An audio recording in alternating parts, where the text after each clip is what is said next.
श्रीराम जय जय Ram. 16 April. व्यावहारिक वासना तृप्त करण्यासाठी संत नसतात. नोकरी पाहिजे असेल तर ती देणारा जिथे असतो तिथे आपण जातो.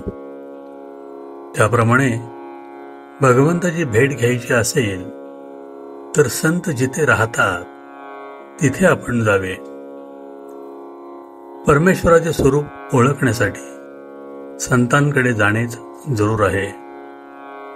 संतांचे अस्तित्व त्यांच्या देहात नसून त्यांच्या वचनात आहे.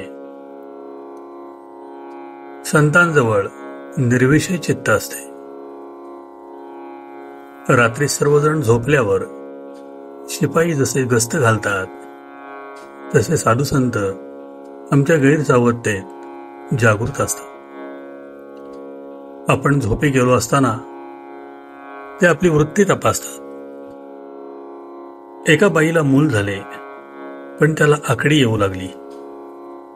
ते पाळण्यात उगीच निपचित पडून असायचे. ते मूल बरोबर वाढेना, चांगले हसेना, खेळेना. मुलाची ती अवस्था पाहून आईला बरे वाटत नसे. अगदी तसेच संतांना वाटते. शिष्य केला खरा, पण साधनात जर त्याची प्रगती होत नसेल तर संताला वाईट वाटते. शिष्याची प्रगती होत असेल तर संत स्वतःच्या प्रेमापोटीच शिष्याला सजवील आणि त्याचे कौतुक करील. संतांना फारसे कधी कोणी चांगले म्हणत नाही. त्यांनी एकाचे कल्याण केले तर त्या माणसाचे 10 नातेवाईक त्यांना नावे ठेवतात. संतांना ओळखण्याकरता जे गुण सांगितले आहेत ते त्यांची परीक्षा करण्याकरता सांगितले नसून त्यांचा त्या दृष्टीने उपयोग होत नाही. त्या गुणांचे आपण आचरण करावे म्हणून ते सांगितलेले आहेत. संतांजवळ राहणाऱ्या लोकांना 3 तोटे आणि 3 फायदे असतात. त्यापैकी तोटे असे की 1 वेदांत बोलायला तेवढा उत्तम येतो. 2 संतांजवळ राहिल्याने उगीच मान मिळतो. आणि 3 ते म्हणजे संत सर्व पाहून घेतील ह्या खोट्या भावनेने हा वाटेल तसे वागतो. आता फायदे पाहू. पहिला म्हणजे तो जर खऱ्या भावनेने संतांजवळ राहील तर तेवढ्यानेच काही साधन न करता सुद्धा त्याचा परमार्थ साधेल. दुसरा, त्याला मान मिळेल, पण तो स्वतः मानाच्या अपेक्षेच्या पलीकडे राहील.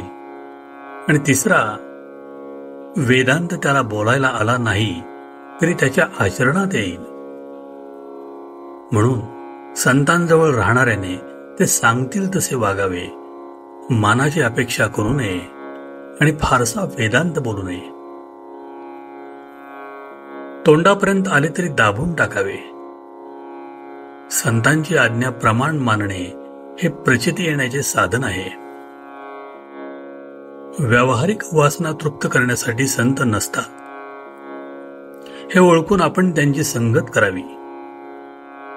तेल आणि वात असल्यावर दिवा लावायला जसा वेळ लागत नाही, त्याचप्रमाणे आपली भूमिका थोडी तयार असल्यावर सत्संगतीचा परिणाम व्हायला वेळ लागत नाही.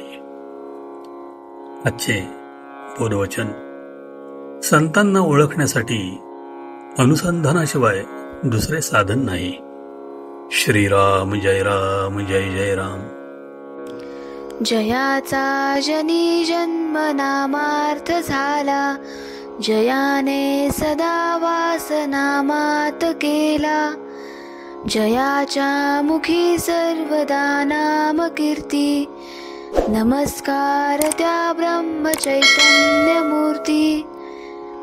जय जय रघुवीर समर्थ.